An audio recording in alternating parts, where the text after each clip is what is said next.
이 시각 주요 뉴스입니다. 코로나19 사태 이후 첫 거리두기 없는 설날을 맞아 시민들이 모처럼 가족과 함께 즐거운 하루를 보냈습니다.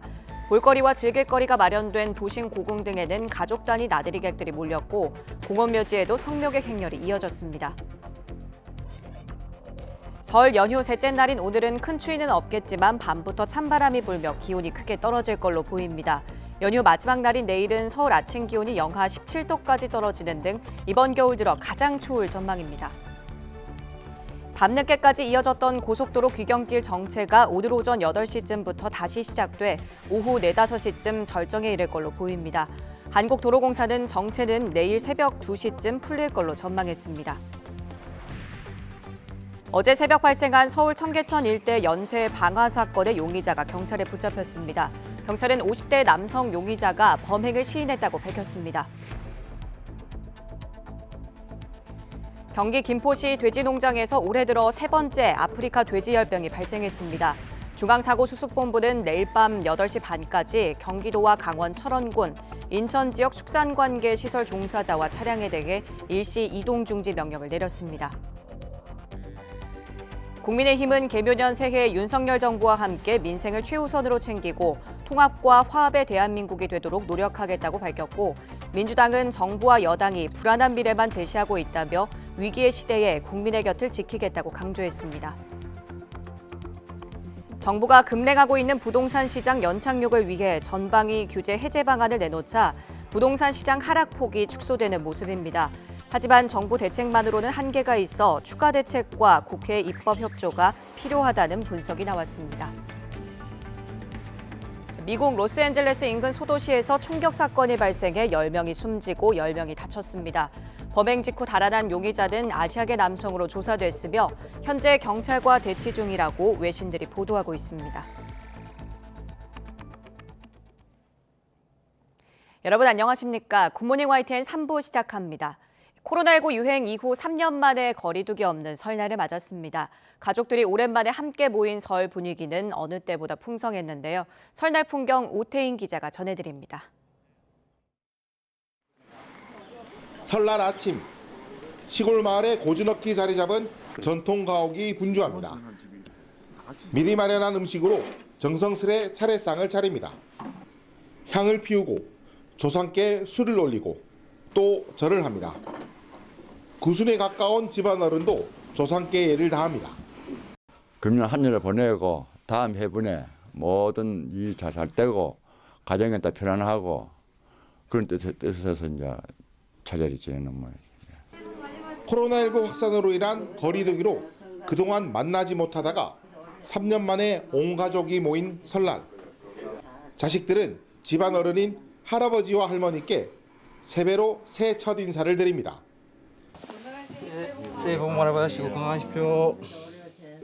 할아버지는 덕담을, 자식들은 용돈을 드리며 정을 나눕니다. 오랜만에 이제 사촌들이랑 같이 이제 할아버지 할머니께 세배 드려서 이제 덕담 나누면서 한 게 너무 좋았고 할아버지 할머니께서 이제 오래오래 행복하게 사셨으면 좋겠습니다. 전통 방식 예법이 끝나고 온 가족이 모인 식사 자리에서는 떡국을 함께 먹으며 서로 안부를 묻습니다. 바라는 건 오직 하나, 가족 건강과 행복입니다. 오랜만에 다 같이 만나니까 어느 때보다 설날이 되게 뜻깊은 시간이 됐던 것 같고요. 그리고 올해 우리 가족 모두 이제 뭐 건강하고 그리고 더 좋은 일만 많은 그런 행복한 시간으로 올 한 해가 꾸려졌으면 좋겠습니다. 코로나19 확산으로 제대로 함께할 수 없었던 민족 고유 명절. 3년 만에 다시 찾은 애풍경에 조상의 예를 올리는 가족들은 올 한 해 건강과 행복을 함께 기원했습니다. YTN 오태인입니다. 설 연휴 셋째 날인 오늘 전국적으로 큰 추위는 없겠지만 밤부터는 찬바람이 불며 기온이 크게 떨어질 걸로 보입니다.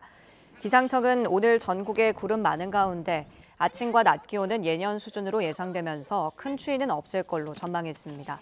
하지만 밤부터는 찬바람이 강하게 불고 기온이 크게 내려가면서 연휴 마지막 날인 내일은 서울 아침 기온이 영하 17도까지 떨어지는 등 이번 겨울 들어 가장 춥겠습니다. 6.25 때 전사한 아버지 유해가 72년 만에 아들의 손에 전달됐습니다.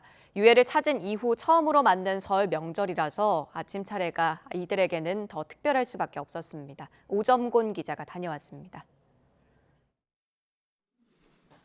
6.25 전쟁 초기인 지난 1950년 전라남도 영광 지역 전투에서 전사한 고 박태인 경사. 72년 만인 지난해 말에 신원 확인 절차를 거쳐서 고인의 유해가 75살 아들에게 전달됐습니다. 아버지 유해를 찾은 이후에 맞는 첫 번째 설 명절. 간단히 했습니다. 네, 그래도 정성은 더 정성은 들었겠죠. 뭐 배로 들었겠죠. 정성만큼은.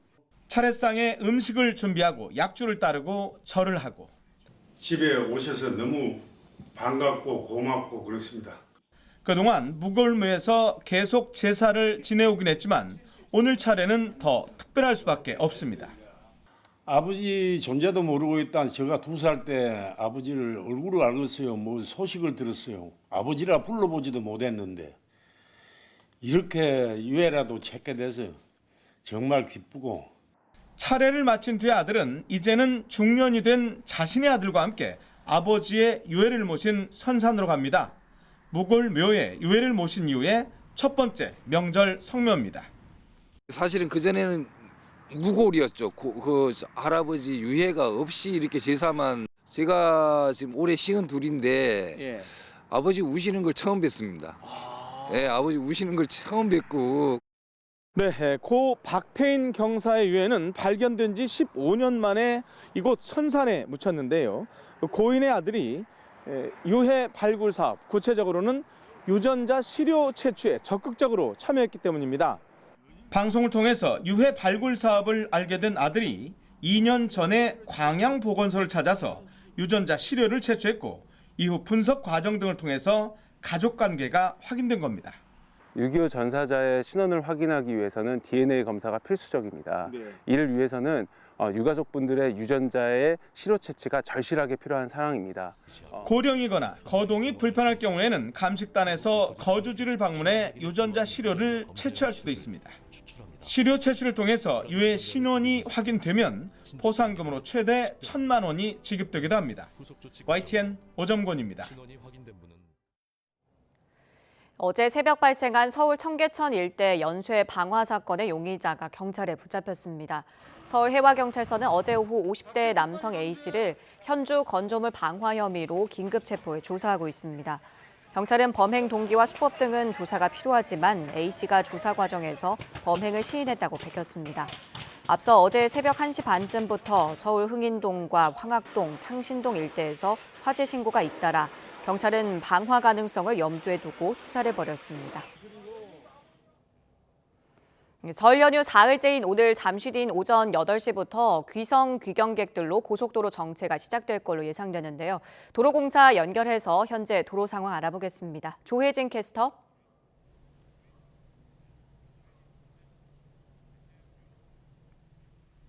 네, 고향 갔다 오늘 돌아오는 분도 많으시죠? 오늘 귀경길 상황 전망해 보겠습니다. 네, 다행히 아직까지는 정체 구간 많지 않은데 본격적인 귀경 정체 오늘 오전 8시에서 9시 사이 시작되겠고요.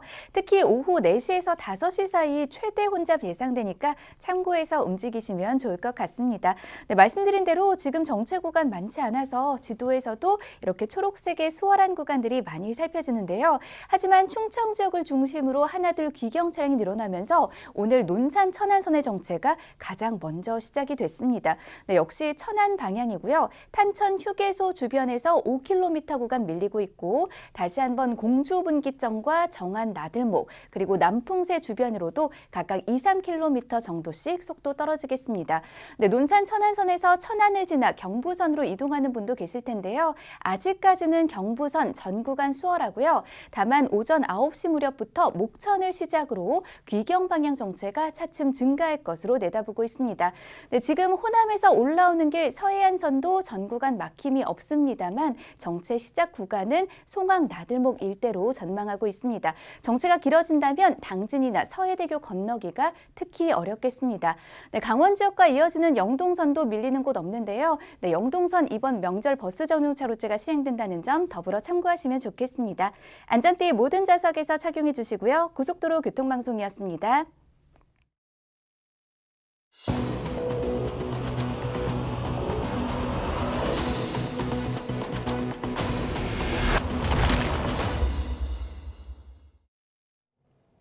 우리 사회 심각한 문제, 저출생 실태를 짚어보는 YTN 연속 기획 이어갑니다. 우리 정부가 20년 가까이 저출생 문제를 해결하겠다며 투입한 예산이 무려 272조 원인데 우리나라 합계 출산율은 OECD 회원국 가운데 꼴찌를 벗어나지 못하고 있습니다. 이 많은 돈은 모두 어디에 쓰인 건지 황보혜경 기자가 짚어봤습니다. 윤석열 대통령은 지난해 9월 국무회의에서 지난 16년 동안 인구 문제 해결을 위해 많은 예산을 쏟아부었지만 출산율은 급락했다고 지적했습니다. 우리 정부는 지난 2006년부터 재작년까지 저출생 문제를 해결하기 위해 272조 원 넘게 투입했습니다. 특히 지난 2016년 이후 예산이 가파르게 늘었지만 같은 기간 합계 출산율은 갈수록 떨어져 재작년 기준 0.81명, 사상 최저 수준입니다. 막대한 돈을 써도 효과가 없었다는 의미인데 그렇다면 대체 이 많은 예산을 어디에 썼을까? YTN이 역대 가장 많은 47조 원이 투입된 지난 2021년 예산을 항목별로 분석해봤습니다. 일가정 양립과 아동 돌봄 지원 등 함께 일하고 함께 돌보는 사회 조성 항목이 37조 원가량으로 대부분을 차지했습니다. 하지만 맞벌이 부부는 아이 맡길 데가 없단 현실 요구를 해결할 어린이집 확충이나 직장 어린이집 지원 예산은 9천억 원 정도에 그쳤고 아동 수당 등 현금성 지원은 이보다 3배 많은 3조 원에 달합니다. 부처에서 인구 문제, 저출산 문제를 해결하기 위해 만든 계획이라기보다도 할 수 있는 사업들을 세운 거예요. 구조적인 문제를 해결 못하고 돈으로만 풀려고 하니까 효과성이 없다고 할 수 있죠. 그렇다면 올해 윤석열 정부가 내놓은 대안은 무엇일까? 올해 정부의 경제정책 방향을 보면 기존 저출생 정책을 효과성 중심으로 다시 설계하고 예산을 정비해야 한다는 필요성엔 정부도 공감하고 있습니다. 하지만 대표적인 정책으로 제시한 건 육아휴직 기간을 1년에서 1.5년으로 늘리고 육아휴직 급여 대상을 확대하는 것이 사실상 전부입니다. 부모급여를 신설해 한 달에 최대 70만 원을 지급하는 등 여전히 돈을 풀어 출산율을 끌어올린다는 사고방식에서 벗어나지 못하고 있습니다. 쓰시는 분들은 쓰고 못 쓰는 사람들은 아예 엄두도 못 냅니다. 그러니까 아이를 안 낳거나 아니면 직장을 그만두거나 이런 형태로 흘러가죠. 사회에 균등하게 효과성이 퍼지고 있는가에 대해서는 회의적이라고. 정부의 5년 단위 저출생 대책이 벌써 4차에 접어들었지만 합계 출산율은 OECD 회원국 가운데 꼴찌 수준. 막대한 저출생 예산이 부처별 사업단 내기로 변질된 상황에서 이를 막기 위해 국회에서 예산 심사를 꼼꼼히 해야 한다는 지적이 나옵니다. YTN 황보혜경입니다. 이창용 한국은행 총재가 올해 기준금리를 더 올릴 가능성을 열어뒀지만 시장에선 정반대 기대감이 나오고 있습니다. 금리 인상이 멈출 뿐 아니라 올해 하반기엔 인하가 시작될 거란 관측까지 나온 건데요. 왜 그런 건지 김지선 기자가 전해드립니다. 새해 첫 금융통화위원회 직후 열린 기자간담회. 이창용 한국은행 총재는 기준금리를 현 3.5%에서 동결하겠다는 건지 묻자 확대 해석을 경계했고 앞으로 금리를 동결한 것으로 했다는 것은 저는 그렇게 발표를 해석하시면 좀 곤란하지 않나 이렇게 생각하고 있습니다. 연내 기준금리 인하를 말하는 것도 시기상조라며 선을 그었습니다. 그럼에도 불구하고 기준금리 인상이 여기서 멈출 거란 전망이 흘러나오고 있습니다.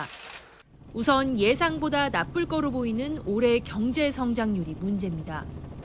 금리가 더 오르면 가계와 기업의 부채 부담이 가중되고 소비와 투자도 위축되는 데다 침체된 경기를 살리려면 결국 금리 인하 카드를 쓸 수밖에 없을 거란 판단에서입니다. 금통위 직후 한국은행의 발표에서도 이런 기류 변화가 감지됐습니다. 성장률 둔화 우려가 물가 안정보다 먼저 언급됐고 금리 인상의 파급 효과를 지켜보겠다고 말한 것도 이번 인상기 들어서 처음입니다. 발언문 자체에서 이미 금리 인상이라고 이야기하지 않고 긴축적 통화 정책이라고 이야기하고 있거든요. 아마 기준금리가 더 오르는 일은 특별한 외부 경제 상황에 변하지 않는 한 쉽지 않을 거라고 예측할 수 있겠습니다. 이르면 올해 하반기 금리 인하가 시작될 거란 기대도 조심스레 나옵니다. 지난 13일 기준금리가 0.25%포인트 올라간 후에도 채권금리는 오히려 하락하며 기준금리 아래로 내려갔는데 과거 국고채 금리가 기준금리를 밑돌 때마다 늦어도 7달 후면 금리 인하가 시작됐기 때문입니다. 다만 여전히 5%대에 머물고 있는 물가 상승률도 고려하지 않을 수 없어 올해 초 경기 지표가 통화정책 방향 전환의 변수가 될 전망입니다. YTN 김지선입니다. 경기 한파 우려에도 우리 기업들은 북미 현지에 신규 공장 설비 투자를 적극 확대하고 있습니다. 인플레이션 감축법 등 미국 정부가 자국을 중심으로 공급망을 개편하려는 움직임에 대응하려는 조치입니다. 윤혜리 기자입니다. 미국 테네시주에 있는 LG전자 세탁기 공장입니다. 지난 2018년부터 연간 120만 대를 생산해왔는데 최근 건조기 생산 라인까지 설비를 확충했습니다. 이곳 제품들은 북미 시장을 넘어 동남아까지 수출돼 세제 혜택은 물론 물류비 절감 효과까지 누릴 수 있어 공장 설비를 늘린 겁니다. 물류비가 올해 1월부터 많이 떨어졌기 때문에 예를 들면 물류 쪽에 유리한 서부, 캘리포니아 지역 이런 쪽들은 베트남, 태국 여객선들로 발란싱을 하고 있습니다. 반도체나 배터리, 태양광 등 첨단 제조업체들은 북미 현지 공장 건설에 더욱 적극적입니다. SKO는 미국의 완성차 기업 포드와 합작법인을 설립해 미국 켄터키주에 최대 배터리 생산기지를 짓고 있습니다. 1년에 포드 전기 트럭 82만 대에 들어가는 배터리를 공급할 수 있는 규모입니다. 하나솔루션은 미국 조지아주에 태양광 통합 생산단지 솔라허브를 구축할 계획입니다. 기존에 있던 공장 증설까지 완료되면 130만 가구가 1년간 사용할 수 있는 전력량을 생산할 수 있게 됩니다. 솔라허브 조성에 나서는 것은 미국 정부의 에너지 전환 정책을 최대한 활용해 경쟁력을 극대화하려는 것입니다. 솔라허브가 본격 가동에 들어가면 태양광 사업 매출과 수익성이 크게 개선될 것으로 기대하고 있습니다. 국내 기업들이 이렇게 북미 현지에 적극적으로 공장 설비를 확대하는 건 미국의 인플레이션 감축법에 대응하기 위해서입니다. 미국 정부는 올해부터 자국에서 제조하거나 조립한 배터리 부품을 절반 이상 사용해야 보조금을 받을 수 있도록 했고 설비 투자 비용의 30%까지 세액 공제 혜택을 주고 있습니다. 미국이 자국의 일자리 창출과 제조업 기반 확충을 위해 생산 설비를 신설하는 기업들에 대한 유인책을 강화하는 가운데 이에 대응하는 우리 기업들의 발걸음도 빨라지고 있습니다. YTN 윤혜리입니다.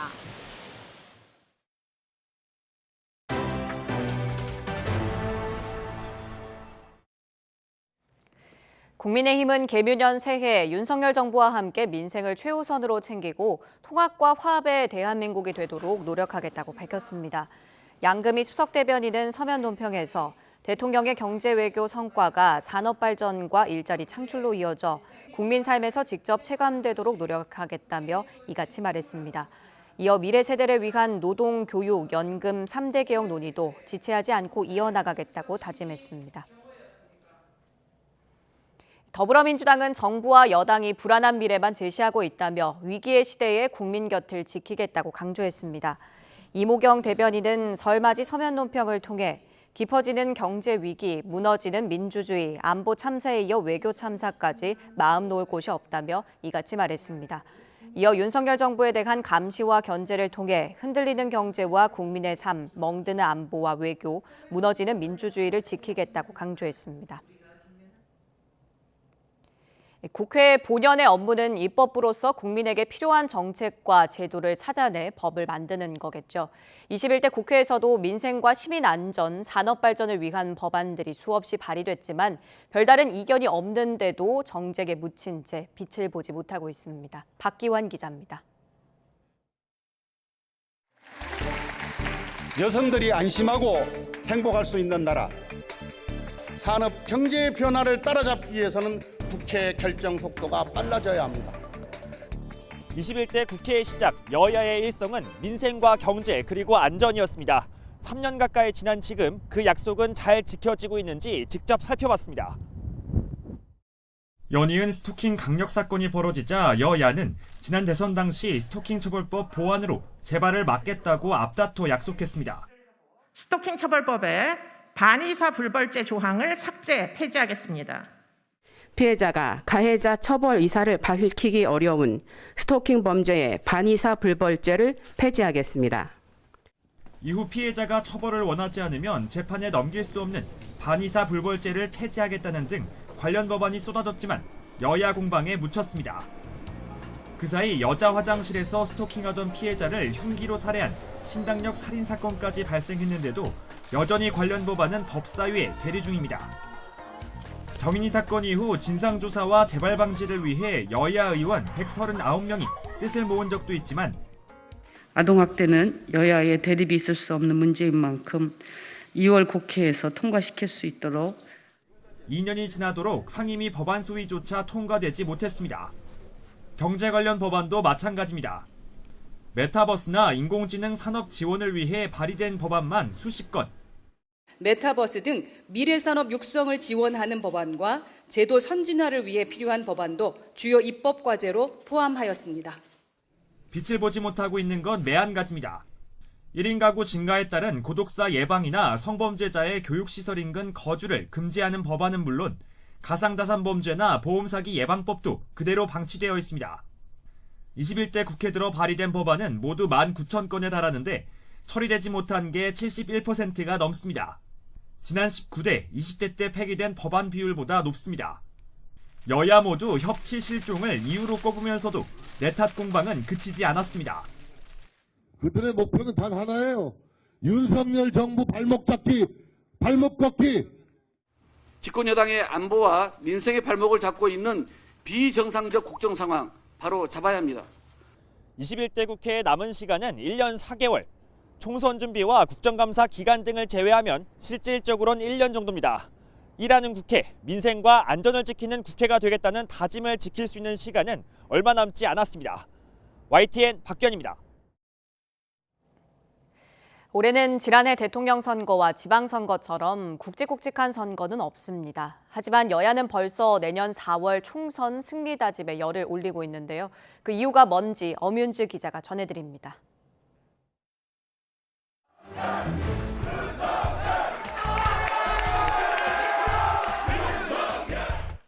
오늘 이 결과는 저와 우리 국민의힘 그리고 우리 안철수 대표와 함께한 국민의당의 승리라기보다는 위대한 국민의 승리가 아닌가 그렇게 생각을 합니다. 0.73%포인트의 초박빙 승부 끝에 맞이한 5년 만의 정권 교체. 공수가 바뀐 가운데 압도적인 여소야대 지형에서 여야는 시작부터 사사건건 부딪혔습니다. 총리 인선부터 내각 구성까지 순탄하지 않았고 거대 의석으로 힘 자랑을 하려는 듯 벌써부터 청문회에서 몇 명 낙마시키고 우리 당 이름값 해야 된다는 말이 흘러나오고 있습니다. 제기된 의혹만으로도 실격 1순위라고 할 만합니다. 국회 인준까지 갈 것도 없습니다. 한덕수 후보자는 즉각 자진 사퇴하기 바랍니다. 검수완박 전국에서는 회기 쪼개기와 위장 탈당, 몸싸움으로 눈살을 찌푸리게 했습니다. 부끄러우십니까 지금? 바로 좀 더 넘어갈 수 있죠. 아니 왜 이러세요? 와! 야이씨! 진정하세요. 뭐야 진정이야! 뭐 하는 거야? 야, 사람 죽어가! 이 내년도 나라 살림을 들여다보는 예산안 심사에서도 여야는 평행선을 달리면서 결국 2014년 국회 선진화법 시행 이후 최장 지각 예산이라는 오명을 떠안았습니다. 민주당이 조금 첫 해에는 정부가 소신대로 일할 수 있도록 좀 도와주십사 하는 말씀을. 집권여당이 더 이상의 고집으로 상황과 시간을 끌어가서는 안 될 것이라고 봅니다. 현안마다 강대강 대치를 이어온 여야는 이제 본격적으로 1년 4개월여 앞으로 다가온 총선으로 눈길을 돌리고 있습니다. 지금의 여의도 정치 구도를 바꿀 교두보로 여야 모두 사활을 거는 모습입니다. 무엇보다 국민의힘에게 내년 총선은 집권 3년차 윤석열 정부의 중간평가로 남은 기간 국정 동력을 확보하기 위해서는 반드시 과반 의석을 가져와야만 합니다. 국민의 지혜와 저력을 믿고 우리 집권 여당이 혼연일체 일심동체가 되어서 기필코 윤석열 정부를 성공시켜야 합니다. 대통령 선거부터 지방선거까지 연거푸 패배한 민주당 역시 남은 의회 권력을 뺏겨서는 안 된다는 절박함은 마찬가지. 정권 견제를 통해 제1야당의 위상을 다지겠다는 계획입니다. 대한세력으로서 또 국정의 한 부분을 맡는 정치 집단으로서 할 수 있는 최대한 일을 해내고 그 성과로 우리 내년에 우리는 총선에서 국민들의 판단을 받게 될 것입니다. 윤석열 정부 취임 8개월간 지속됐던 여소야대 전국 속에 여야는 상대당보다 단 한 석이라도 더 많아야 한다는 점을 다시 한번 절실히 느끼게 됐습니다. 이런 이유에서 벌써부터 총선 열기가 달아오르고 있는데 남은 기간 수도권과 중도 표심을 누가 어떻게 가져갈지가 결국 승패를 가르게 될 것이라는 분석이 높습니다. YTN 엄윤주입니다. 대한민국 입법을 담당하고 있는 헌법기관 국회 하면 의정활동을 펼치는 국회의원을 가장 먼저 떠올리실 텐데요. 그 옆에는 입법 과정에서 일어나는 모든 일을 관찰하고 묵묵히 기록으로 남기는 속기사들이 있습니다. 현대판 사관이자 국회 수문 일꾼 속기사를 정유진 기자가 만나봤습니다.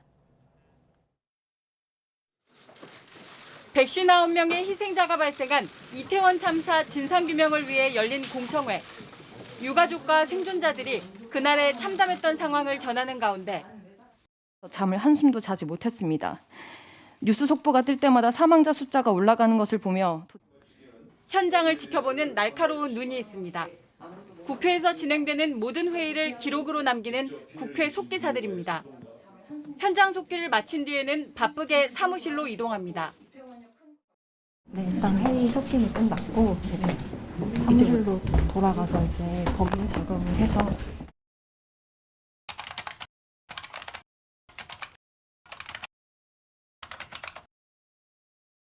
헤드폰을 쓰고 조금 전 받아친 내용을 문어체 형태로 다듬는 번문 작업이 시작됐습니다. 단순히 발언뿐만 아니라 웃음, 박수, 눈물까지 그날의 분위기가 고스란히 담깁니다. 검토 또 검토. 5분짜리 속기록을 복원하는데 보통 1시간이 소요됩니다. 발언자가 겹쳐서 이렇게 발언을 하시거나 아니면 동시에 발언을 하실 때 그때 좀 힘든 것 같아요. 속기사 전용 타자기는 글자 조합 방식이라 짧은 시간에 많은 글을 받아칠 수 있는데 1급 속기사는 1분에 320자, 1초에 적어도 4자 반 이상을 소화해냅니다.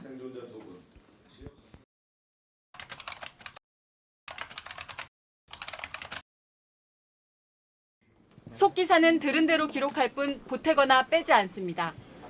정정이나 취소 요청이 있을 경우에는 그 발언까지 회의록에 적어둡니다. 임의로 지우거나 더하면 역사에 대한 신뢰성이 없어지기 때문입니다. 이게 한번 작성이 되면 계속 남잖아요. 그리고 또 다른 국민분들이나 다른 분들이 그거를 참고해서 하시니까.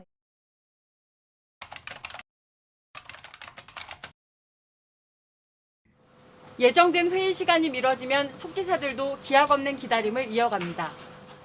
지난 2016년 테러방지법을 반대하는 무제한 토론 때는 192시간 동안 이어진 릴레이 발언을 받아치고 복귀하느라 그야말로 초비상이 걸렸습니다.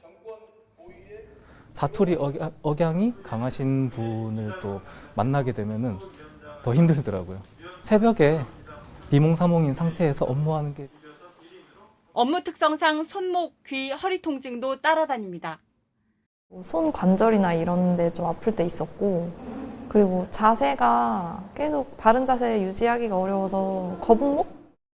하지만 조선왕조실록이 그랬던 것처럼 지금 새기는 글자가 먼 훗날 역사의 한 장면으로 기록된다는 자부심이 큽니다. 회의록을 작성한다는 게 보통의 사람들이 할 수 없는 일이어가지고 뭔가 매력적인 일인 것 같고요. 싸움 말을 날 없는 정치권. 좋은 정책에 대한 논의가 좀 더 많았으면 하는 소회도 있습니다. 법안에 대해서 잘 많이 아시고 되게 열이 많으신 분들도 되게 많거든요. 그런 걸 보면서 이제 더 그런 쪽으로 지향이 됐으면 좋겠다라는 생각을 가지고 있습니다. YTN 정유진입니다. 북한이 최근 우리의 정기국회 격인 최고인민회의에서 북한 내 남한말 확산을 막기 위한 평양 문화어 보호법을 채택했습니다. 하지만 실제로는 한류 문화가 유입되면서 북한 내 남한식 말투가 광범위하게 퍼졌다는 걸 방증한다는 분석도 나옵니다. 최도희 기자입니다. 북한은 이틀 동안 열린 최고인민회의에서 평양 문화어 보호법을 전원 찬성으로 채택했습니다. 우리의 사상과 제도, 문화를 굳건히 수호하기 위한 강력한 법적 담보를 마련하는 데서 실천적 의의가 있다고 인정하고 사실상 표준어인 평양말 이외에 남한말 사용을 통제하겠다는 겁니다.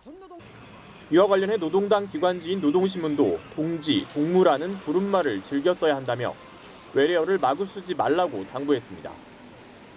이러한 조치는 드라마, 영화와 같은 한류 문화가 북한에 유입되면서 남한식 말투가 광범위하게 퍼져 있다는 것을 시사한다는 분석도 나옵니다. 앞서 북한은 2020년엔 남한 영상물을 유입, 배포하면 최고 사형까지 시키는 반동사상 문화 배격법을 만들었는데 국정원도 지난 2021년 북한 당국이 남편을 오빠라고 부르는 등 남한식 말투를 강력하게 단속하고 있다고 보고했습니다. 강력한 단속 조치를 취하고 있음에도 불구하고 남한 한류 문화가 계속 잔존하고 있다 보니까 남한 문화를 건절시키기 위해서는 보다 강도 높은 처방이 필요하다.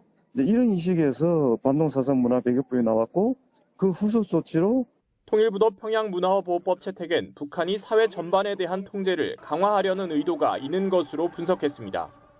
이런 가운데 다음 달 8일 인민군 창건 75주년을 앞두고 대규모 열병식 동향까지 포착되는 등 경제적 어려움에 처한 북한이 사상 단속과 군사 도발 등을 통해 민심 통제에 나서고 있는 것으로 관측됩니다. YTN 최두입니다.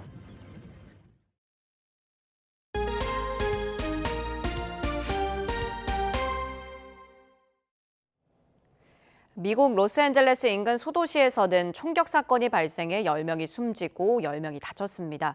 인구 과반이 아시아계 이주민인 곳에서 일어난 일인데 용의자는 아시아계인 걸로 조사됐습니다. 조용성 기자입니다. LA에서 16km 거리에 있는 인구 6만 명의 몬터레이 파크. 한적한 번화가에 폴리스 라인이 쳐 있고 통행하는 차량이 제지해봤습니다. 이틀에 걸쳐 음력설 행사가 열리는 곳 인근에서 총기 난사 사건이 벌어졌기 때문입니다. 이 사건으로 최소 20명이 숨지거나 다쳤습니다. I was like sad. I thought we were missing fireworks. And then I knew for a fact it was not fireworks when I heard the helicopter up above. 당시 한 남성이 자동 소총을 난사했고 탄환을 재장전할 정도로 많은 총탄을 가졌던 것으로 전해졌습니다. 현장에서 달아난 범인은 아직 잡히지 않았고 범행 동기도 밝혀지지 않았습니다. 다만 사건이 일어난 도시는 아시아에서 온 이민자 집단이 정착해 주민의 3분의 2가 아시아계 미국인이고 아시아의 명절 기간에 사건이 벌어진 점 등을 들어 인종 혐오 범죄일 가능성도 거론되고 있습니다. 경찰도 이 같은 가능성을 열어두고 수사를 진행하고 있습니다. We will look at every angle as far as whether it's a hate crime or not. It's just too early in the investigation to know whether this incident was a hate crime or not. 현지 경찰은 초기 수사에서 용의자가 아시아계 남자인 것으로 조사됐다고 밝히고 검거에 총력을 다하겠다고 다짐했습니다. YTN 조용성입니다. 미국 경찰이 로스앤젤레스 카운티의 총기 난사 사건 용의자와 대치 중이라고 외신들이 보도했습니다. CNN 방송과 AFP 통신은 사법당국 소식통을 인용해 캘리포니아주 토론스에서 많은 경찰차가 용의자가 타고 달아난 걸로 보이는 흰색 벤 차량을 에워싸고 대치 중이라고 전했습니다. 이와 함께 아시아계 남성을 용의자로 지목한 LA 카운티 보안관실은 이 용의자의 사진을 소셜미디어에 공개했습니다. 유럽의 두 강대국 독일과 프랑스가 프랑스 파리에서 만나 공동 강요회의를 열고 양국 협력을 다짐했습니다. 회의를 위해 독일의 내각 강요 전원이 파리에 올 정도로 대대적인 회담이 열렸습니다. 김진호 기자입니다. 프랑스와 독일 정상이 엘리제 조약 체결 60주년을 기념해 파리에서 만났습니다. 엘리제 조약은 1963년 1월 22일 양국의 오랜 적대 관계를 청산하고 협력과 화해를 위해 맺은 조약으로 유럽연합 탄생을 이끈 기반이 됐다는 평가를 받습니다.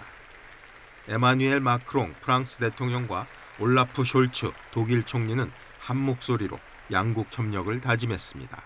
Cette responsabilité de l'Allemagne et de la France est aussi de renforcer la cohésion de l'ensemble de la famille européenne à travers la communauté politique européenne.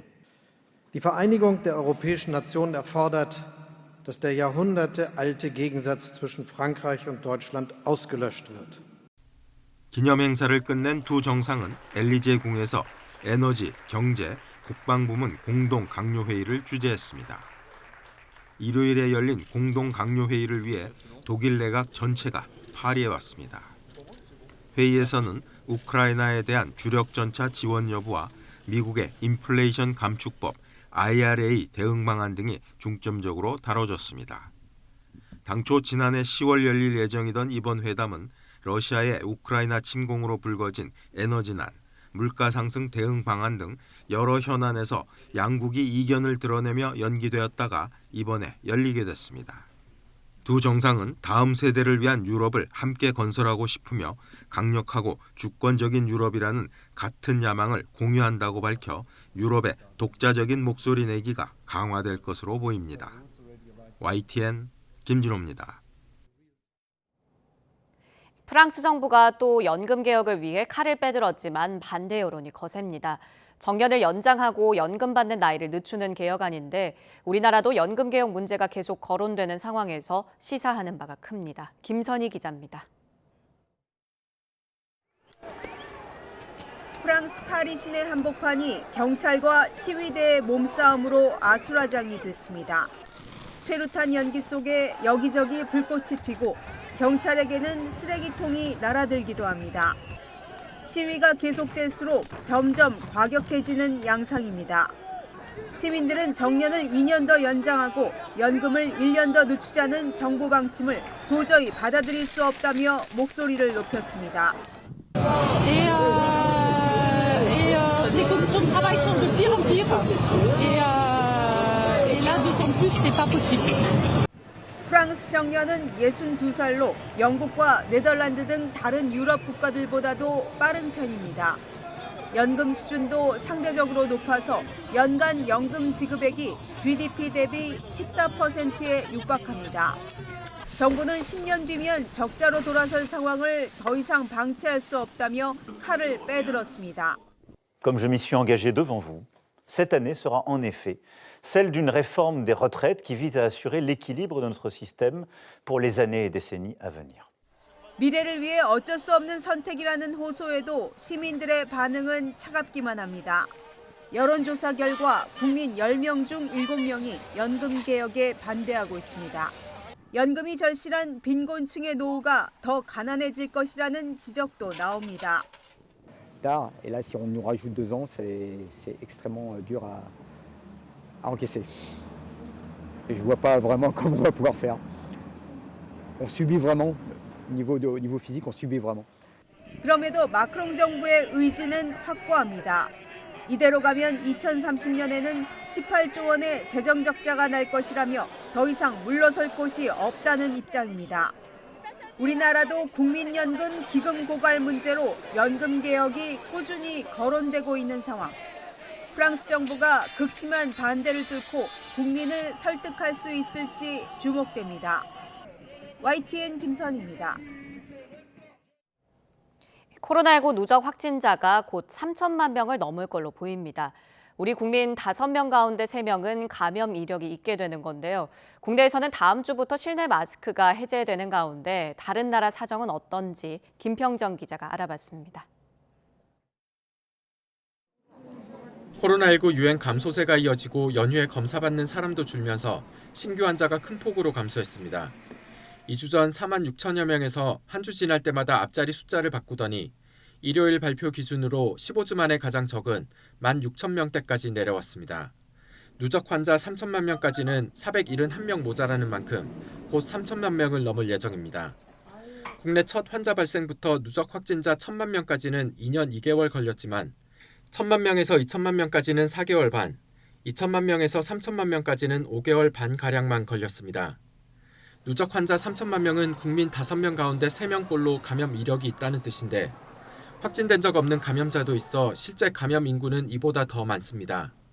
감염에 의한 항체 양성률은 70.0%로 동기간 공식적으로 집계되어 발표된 발생률 51.5%, 지역사회에 미확진 감염자가 어느 정도 존재하고 있음을 확인했습니다. 감염으로 인한 사회적 위험도가 감소하면서 오는 30일부터는 실내 마스크 착용 의무가 권고로 바뀝니다. 다른 나라의 경우 미국과 영국 등은 아예 실내 마스크 관련 규제가 없고 프랑스와 캐나다, 독일 등은 우리나라처럼 의료기관과 감염 취약시설, 대중교통 등에서만 제한적으로 착용 의무를 부과합니다. 일본과 타이완은 실내 마스크 의무 완화를 검토하고 있습니다. 정부는 실내 마스크 의무를 해제해도 국내 유행에 대응할 역량이 충분하다고 보고 있습니다. 의무화 해제 이후에 당연히 이런 약간의 증가세는 나타날 수 있겠고요. 한국의 대응이 그렇게까지 아주 갑작스럽게 증가세로 갈 것으로 예상하진 않고 있습니다. 다만 60세 이상 고령층과 기저질환자 등 취약계층은 본인의 건강을 위해 가급적 실내에서도 마스크를 써달라고 권고했습니다. YTN 김평정입니다. 경기 김포시 돼지 농장에서 돼지 9마리가 폐사해 정밀 검사한 결과 아프리카 돼지열병 ASF로 확인됐습니다. 올해 들어 돼지 농장 ASF 발생은 경기 포천시와 강원 철원군에 이어 3번째입니다. 이 농장 반경 500m 안에는 돼지 2,500마리를 기르는 농장 한 곳을 포함해 방역대인 반경 10km 안에 돼지 농장 11곳이 있어 추가 확산 가능성이 있습니다. 중앙사고수습본부는 농장 간 수평 전파를 막기 위해 24일 밤 8시 반까지 경기도와 강원 철원군, 인천 지역 축산관계시설 종사자와 차량에 대해 일시 이동 중지 명령을 내렸습니다. 교육부가 교육전문대학원 도입에 속도를 내고 있습니다. 현재 교대나 사범대 졸업 후 임용고시로 선발하고 있는 교사 양성 체계를 바꿔서 최소 5년 이상 학교를 다녀야 교사가 될 수 있다는 건데 반발이 만만치 않습니다. 장하영 기자입니다. 잠자는 교실을 깨우려면 시대에 맞게 교사부터 바뀌어야 한다고 강조한 이주호 교육부가 20년 묵은 교대 사범대 개혁을 꺼내들었습니다. 정말 쉽지 않지만 시기가 됐고 또 어떻게 보면 우리 지금 가장 근본적인 개혁이거든요. 교대사대 개혁이. 로스쿨이나 의학전문대학원처럼 교대나 사범대 출신이 아니어도 교육전문대학원을 통해 교사가 될 수 있도록 하는 그림입니다. 교사의 전문성과 연구 역량을 키우기 위해서 4년으로는 부족하다는 건 교원 양성 대학들도 의견이 같습니다. 핀란드를 비롯해 독일, 일본 등 주요 교육 선진국에서도 교사에게 5, 6년을 공부해야 하는 석사 과정을 요구하고 있습니다. 다만 교대 교수들은 타 학부생에 열린 2년제 교전원은 안 되고 5, 6년 학석사 통합 과정을 통해 실습을 대폭 늘리자고 주장합니다. 학령 인구 감소에 맞춰 예비 교사의 정원도 관리해야 한다고 말합니다. 팽겨주는 중간 교사의 질을 하고 트레이드오프 관계가 굉장히 성립하거든요. 그래서 핀란드, 싱가포르이 다 제가 엊그제 싱가포르 학자도 만났습니다만 자기들은 100% 임용 보장한다. 왜? 그 대신에 엄격하게 잘라내는 겁니다. 교대생들은 교전원 추진 자체가 교원 구조조정을 위한 물밑 작업이라며 반대하고 있습니다. 교사의 사실 전문성 신장은 충분히 지금 저희 4년제 학제 개편으로도 이루어질 수 있는 부분이고, 그리고 교전원 도입이 교사 정원 감축과 더 나아가서는 교사대 통폐합으로 이어질 수 있다고. 올해 서울의 초등 임용고시 경쟁률은 4.75대 1. 하지만 이 문을 뚫어도 학교에 발령이 나려면 1년 넘게 기다려야 하는 상황에서 교사가 되기 위한 비용과 시간까지 늘어난다면 우수한 학생들이 교대를 선택하지 않을 거란 우려도 있습니다. 때문에 교전원의 역할을 이 사법연수원처럼 임용고시 합격자를 위한 실무 교육기관으로 하면 어떠냐는 의견도 나옵니다. 임용시험에 합격한 사람들을 이 교전원에 그대로 받아들이고 집중적으로 강도 높은 실습과 또 미래형 교사가 갖춰야 될 역량을 길러주는 프로그램을 운영한다면 그 비용은 국가가 내야 된다고 보시는 거예요? 당연하죠. 정부는 교전원 추진위원회를 구성하고 올해 시범대학을 선정한 뒤 내년부터 운영하겠다는 계획입니다. YTN 장하영입니다.